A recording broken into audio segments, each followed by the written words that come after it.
श्रीमन्नारायण नारायण हरि हरि। नमस्कार, भक्ति भजन चैनल में आपका स्वागत है। आज हम सुनेंगे विजय एकादशी व्रत कथा।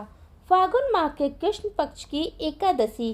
कुंती पुत्र ने कहा, हे मधुसूदन, फागुन माह के कृष्ण पक्ष में कौन सी एकादशी आती है?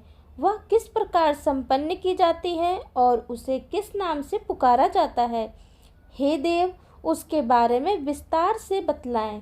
देवकी नंदन बोले, हे नरेश, इस माह की कृष्ण पक्ष की एकादशी विजय एकादशी नाम से जानी जाती है।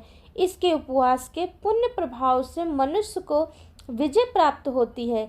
इसके पठन एवं सुनने से सब पापों का विनाश हो जाता है। अतः ध्यानपूर्वक इसकी कथा सुनो। एक बार ऋषिराज नारद जी ने जगपालक पिता श्री ब्रह्मा जी से कहा, हे जगत पिता, आप मुझे फागुन माह के कृष्ण पक्ष की विजया नामक एकादशी व्रत का महत्व और व्रत विधान बतलाएं। ब्रह्मा जी ने कहा, हे देवऋषि नारद जी, यह विजय एकादशी का उपवास अत्यंत पुरातन एवं समस्त पापों को समाप्त करने वाला है। यह उपवास धारियों को विजय दिलवाती है। अभी तक मैंने यह उपवास कथा किसी से भी नहीं कही है, परंतु तुम्हारे अनुरोध पर सुना रहा हूँ। त्रेता युग में जब मर्यादा पुरुषोत्तम श्री रामचंद्र जी को 14 वर्ष का वनवास हुआ था, तब वह अपने भाई लक्ष्मण और पत्नी जानकी सहित जंगल में पंचवटी आश्रम में ठहरे, जहाँ से लंका नरेश महापापी रावण ने जानकी सीता जी का अपहरण किया। इस समाचार से राम लक्ष्मण अत्यंत दुखी हो सीता जी को ढूंढने निकल पड़े। मार्ग में उन्हें मरण आसन जटायु नामक विशाल पक्षी मिला। उसने सीता जी को छुड़ाने के लिए रावण से भयंकर युद्ध किया, परंतु रावण उसे राह में ही मरण आसन छोड़ सीता जी को लेकर चल दिया। राम लक्ष्मण को सारा वृत्तांत सुनाकर वह स्वर्गलोक सिधर गया। आगे जाने पर राम लक्ष्मण की किष्किंधा राज्य के वानर नरेश सुग्रीव से मित्रता हो गई। वहां पर उन्होंने बाली का वध करके सुग्रीव को उसका राज्य दिलवा दिया। सुग्रीव के दूत एवं मित्र हनुमान जी ने लंका जाकर जानकी की खोज की और उनको राम सुग्रीव की मित्रता के बारे में बतलाया। हनुमान जी ने वापस आ सारा हाल श्री राम जी से कहा। तब राम जी सुग्रीव व वानरों की सेना सहित लंका की ओर आक्रमण करने के लिए चल दिए। मार्ग में विशाल समुद्र था, जो अथाह जल से भरपूर था और जिसमें मगरमच्छ आदि विशालकाय जीव का निवास था। श्री राम जी ने अपने अनुज लक्ष्मण से उस विशाल समुद्र को पार करने का उपाय पूछा। तब लक्ष्मण जी ने कहा, हे अग्रज भ्राता, आप स्वयं आदि पुरुष हैं एवं मर्यादा पुरुषोत्तम हैं, फिर भी मैं कहता हूँ, यहाँ से लगभग आधा योजन दूरी पर कुमारी द्वीप में बगदालभ नाम ऋषि रहते हैं। उन्होंने अनेक नाम के ब्रह्मा देखे हैं।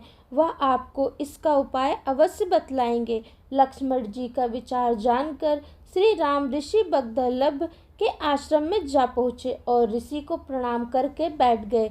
ऋषिराज ने भी उनके कुशल क्षेम जानकर आने का प्रयोजन पूछा।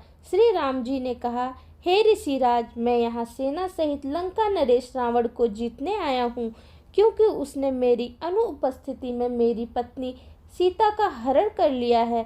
आप हमें समुद्र पार करने का उपाय बतलाएं। बगदालभ मुनि ने कहा, हे राम जी, मैं एक उत्तम व्रत विधि बतलाता हूँ।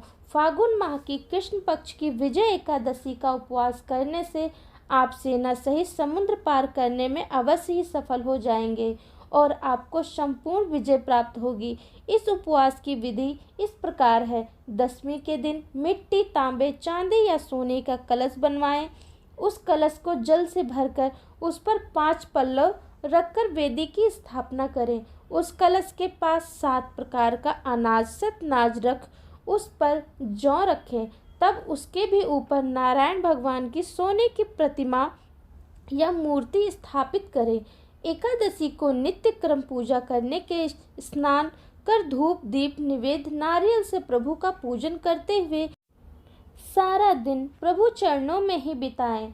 रात्रि जागरण करते हुए भी वैसे ही बैठे रहें। द्वादशी के दिन नदी या सरोवर तट पर ही स्नान करने के पश्चात वह कलश किसी विद्वान द्वारा ब्राह्मणों को दान में दे दें। अतः हे राम जी, यदि आप अपने सेना अधिकारियों के साथ यह एकादशी व्रत पूर्ण करेंगे तो अवश्य ही विजय प्राप्त करेंगे। श्री रामचंद्र जी ने ऋषि के निर्देश अनुसार ही यह विजय एकादशी व्रत संपन्न किया तो उन्होंने लंका नरेश को मारकर समस्त राक्षस वंश पर विजय प्राप्त की। मधुसूदन बोले, हे नरेश, जो भी प्राणी इस व्रत को विधि और नियम अनुसार पूरा करेगा वह दोनों लोकों में अवश्य ही विजय प्राप्त करेगा। स्वयं ब्रह्मा जी ने नारद जी को यह बतलाया था कि हे पुत्र, इस व्रत की कथा को सुनने वाला भी वाजपेयी यज्ञ के फल से समान ही फल प्राप्त करता है। बोलो श्री हरि विष्णु भगवान की जय। कथा अच्छी लगी हो तो प्लीज़ एक लाइक ज़रूर करें। कमेंट में जय श्री हरि विष्णु ज़रूर लिखें। नए हैं तो सब्सक्राइब ज़रूर करें। धन्यवाद। आपका कमेंट मुझे बहुत प्रोत्साहित करता है। धन्यवाद।